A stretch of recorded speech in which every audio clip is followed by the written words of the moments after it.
Proses Mahkamah Konstitusi juga itu tidak fair kok. Sudahlah, kita bisa berdebat panjang tentang banyak hal. Tapi kalau kita bicara sejujur-jujurnya itu tidak fair. Dalam banyak kesempatan gue selalu bilang, lu rubah saja undang-undang buat rakyat, buat membuat orang miskin menjadi sejahtera, untuk membuat perempuan dan laki-laki punya hak yang sama, buruh dilindungi. Tapi jangan dong lu rubah undang-undang hanya untuk keluarga.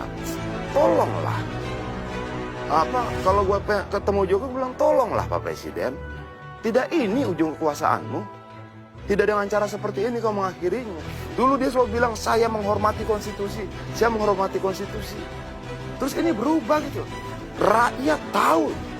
Kita mungkin bisa berdalih banyak. Berargumentasi dan mengutip sekian banyak teori. Tapi rakyat lihat. Ini nggak fair. Ini nggak fair. Ini bukan untuk kaum muda loh Pak. Ini untuk Gibran.